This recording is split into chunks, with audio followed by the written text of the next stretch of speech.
quand vous abordez la question de l'annonce de la maladie, avec les années SIDA, il y a eu toute cette évolution très intéressante en termes d'annonce, d'accompagnement de l'annonce, d'anticipation de l'annonce, avec le plan cancer, et c'était repris. Il y a eu toute une culture de l'annonce.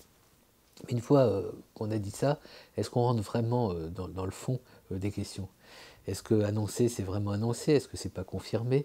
Comment on accueille une personne en génétique, par exemple, toutes ces consultations extrêmement éprouvantes d'une personne qui soit a eu déjà un antécédent dans sa famille, soit un soupçon, puisque c'est la notion de soupçon, et dans une espèce de zone d'incertitude qu'il faut arriver à soutenir beaucoup plus qu'à confronter soi-disant à une vérité. Toutes ces questions justifient pour les professionnels d'autres approches que celle du protocole de la procédure. Vous avez passé 20 minutes, puisqu'on va faire la moyenne du temps. Vous savez très très bien que ce n'est pas le temps que vous avez passé, c'est l'attention que vous avez consacrée à l'autre qui lui donnera aussi envie de se faire soigner ou pas. Ce qui me frappe depuis des années en tant que philosophe, c'est de voir ces intelligences qui sont au rendez-vous et ces inadvertances ou ces négligences qui sont aussi au rendez-vous. Et vous avez la chance ou la malchance d'un côté aléatoire, d'un côté arbitraire qui quelquefois me mine intérieurement. C'est-à-dire qu'aujourd'hui, vous savez, l'espace éthique d'Île-de-France est à Saint-Louis. Donc on est dans un lieu d'excellence. Et je sais quasiment psychologiquement, physiquement et d'expérience, là où j'aimerais me trouver si on m'annonce la mauvaise nouvelle, et là où j'aimerais pas me trouver, pour donner un exemple précis. Et je sais avec quel type d'infirmier j'aimerais me trouver en infirmier référent, c'est-à-dire quelqu'un qui ne me racontera pas des histoires, mais qui sera présent dans une écoute respectueuse, j'allais dire, quasiment jusqu'au bout. Quand je fais un cours sur l'éthique de l'annonce, et que je dis à des professionnels, mais vous pouvez aussi annoncer la bonne nouvelle, c'est souvent la stupéfaction. Parce que de suite, l'annonce, c'est la catastrophe. Il y a déjà une chose. Donc je dis, mais si vous êtes constamment avec cette logique qu'il n'y a que de la catastrophe, comment vous pouvez survivre à ces circonstances? Et comment à un moment donné, vous ne pouvez pas être aboli dans ce que vous êtes et distancé au point de ne plus avoir d'humanité dans ce que vous faites? Bon. Toutes ces questions ne sont pas que des questions à psychologiser, c'est des questions à humaniser. Et donc, j'estime que l'éthique, c'est retrouver un langage, retrouver des mots, retrouver de la curiosité, retrouver aussi du plaisir, y compris dans les situations les plus extrêmes. Un des paradoxes que le grand public ne comprend pas toujours, c'est être confronté à des situations difficiles. C'est pas pour autant abdiquer de ce qu'on est, c'est quelquefois au contraire révéler ce qu'on est de plus profond.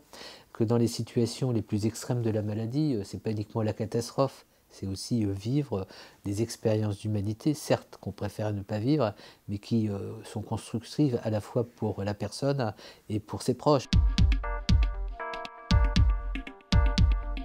Dans le cadre du laboratoire d'excellence d'Istals, qui est dirigé par Philippe Amouyel, on travaille l'anticipation des maladies neurologiques dégénératives.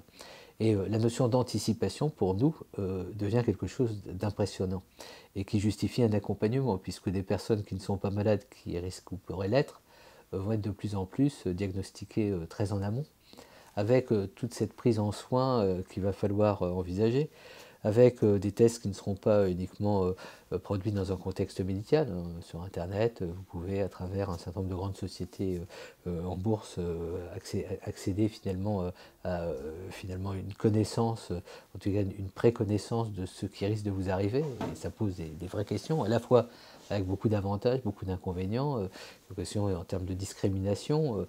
Ça a l'air de rien, mais si demain un employeur vous demande effectivement votre profil génétique, ou si je dis aux étudiants en médecine, avant que vous vous inscriviez en PACES, on vous demande un profil génétique pour voir si vous avez développé tel et tel type de maladie psychiatrique et si ça vaut vraiment le coup qu'on investit dans vos études, vous voyez à quel point aujourd'hui, qui était de l'ordre, non pas d'une utopie, mais d'un danger, ça devient quelque chose de flagrant. Il y a tout un ensemble d'autres approches qui remettent en cause certains des principes essentiels de la tradition médicale, le principe de ne pas nuire, jusqu'à quel point il est encore valide ou pas. Donc vous êtes dans ces interrogations. Et ce qu'on attend, à mon avis, d'une structure d'éthique, c'est encore une fois pas de juger, mais de ne pas avoir à se reprocher demain, de ne pas avoir dit clairement aux décideurs ce dont il s'agit. C'est-à-dire que nous, par exemple, en tant que membre d'une équipe d'excellence, d'un laboratoire d'excellence, on accompagne des scientifiques dans un travail de veille international. On regarde un petit peu comment les choses se posent dans d'autres contextes, notamment dans les pays anglo-saxons, qui sont quelquefois plus à la pointe que nous dans certaines évolutions. On permet à des professionnels également peut-être de mieux cerner les conséquences d'un certain nombre de décisions. Quelquefois, ils sont épris d'un certain type de publication, de production scientifique, d'identification de tel et tel facteur qui contribuerait à, etc. In fine, je vois bien que c'est la guérison qu'ils visent, c'est-à-dire arriver à apporter un bienfait à la fois à la personne et au genre humain d'une manière générale. Mais en pratique, comment ça se passe sur le terrain?